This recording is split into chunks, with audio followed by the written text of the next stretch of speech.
you all just heard me talk about my C-suite, the team that I built, and talk about the plan that I put together to cure myself of cancer.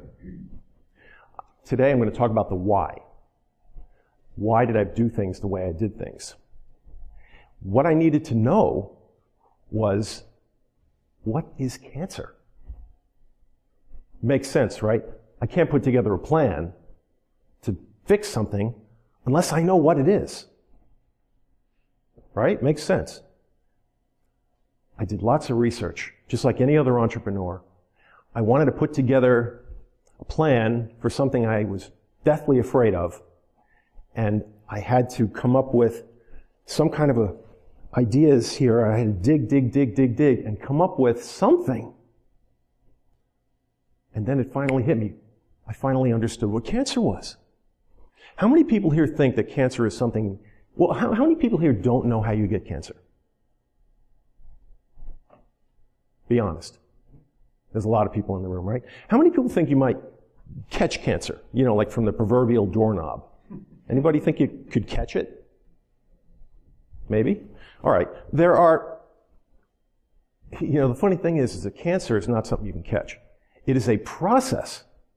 It is actually the result of what you do in your daily life. It is the result of your lifestyle. Hippocrates said, "Let food be thy medicine, and medicine be thy food." He said that for a reason, because your body's this chemistry set. It's an incredible chemistry set. Trillions of electrochemical things going on all the time inside your body. And the way it gets the sources for all these chemical reactions is the food that you eat. So you eat all this food, and it goes down here, and it becomes all of the chemistry and feeds all the chemistry that's going on all over your body. Well, where does cancer come from? What is this cancer stuff? Over the years, we eat the standard American diet. SAD. SAD. It's not good. It is not good at all. And it slowly wears down our immune system. And our immune system is something that has always been there from the start. Just like cancer has been always there from the start. Now, what do I mean by that? I mean, you were born, right? You were as big as my hand at one point. And here you are, and how did you grow? Well, you grew, here's how you grew. Every cell in your body decided it was going to replicate. So it starts out as this little cell here. And then the nucleus and the cell split apart, and all the DNA replicates. And now you have two cells with an identical matching pair of DNA. Sometimes that cell is replicating, and it replicates and it pulls apart, and one of the DNA strands is not exactly like the other one. That cell's broken. The thing is that our immune system has always known what to do with a broken cell. Our immune system has something called killer cells in it. I mean, we're ruthless. Internally, we just kill those cells that aren't right. But over time, something happens. Your immune system slows down. Just like we all slow down. We gain a little weight, get more sedentary, and by your 40s and 50s, something's going on inside your body. Those cells that your immune system should have killed are still floating around. They're still active. They're alive. And as you get more sedentary, less oxygen. I mean, oxygen, think about it.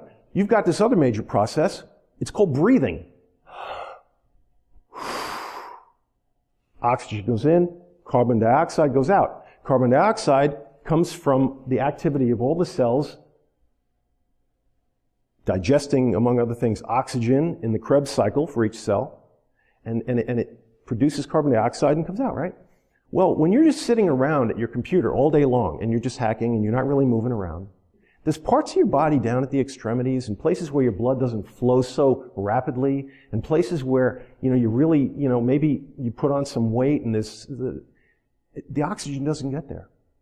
What gets there is an occasional cell, one of these broken ones, doesn't know what it is, and it's gasping for air, and it's like, I'm starving, and there's some glucose over there. That's good. I don't know how to digest that. How do I digest it? Oh yeah, okay, I have to ferment this.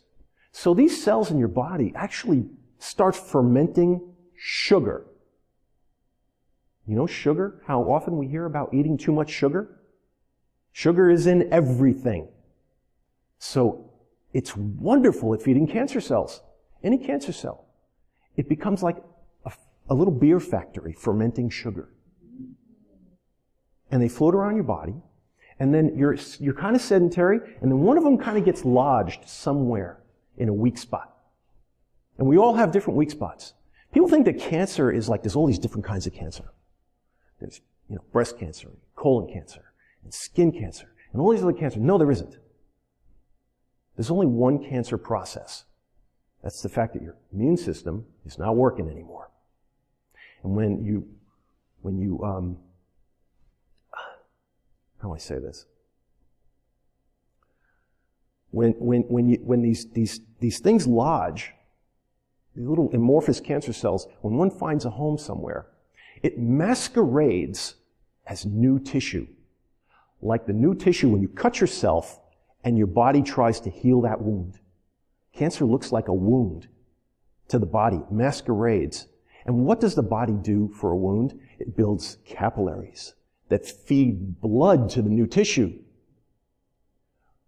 Well, your body doesn't know that the cancer cell that it failed to kill isn't the same thing, so it starts feeding capillaries to it. And then what happens? It starts growing, it multiplies, it has a blood supply. It becomes anybody want to say it with me? Tumor. Right. Now, has anybody here heard anyone say the phrase with respect to someone getting treated for cancer, did they get it all? Right? Everybody's heard that? Mm-hmm. All right. So if I had a tumor, and I did, and they removed it, and somebody said, and I said to the doctor, did they get it all? And he goes, yeah, we got it all. Well, didn't I just get finished telling you that cancer is the result of a long series of things going on for your entire life to the point where your immune system breaks down. You've got all these cells floating around that are cancer and precancerous cells, candidates for tumors. They're floating around your body because you are now a cancer factory. You don't take care of yourself, and you literally become a cancer factory, or at least a potential of it at some point. And you grow this tumor, they take it out, they didn't get it all. Hence the roots of my plan. My plan involved attacking my cancer at the roots. It involved exercise. It involved nutrition. It involved changing my entire lifestyle, reducing my stress. How many people here would say that they've led at some point a stressful life?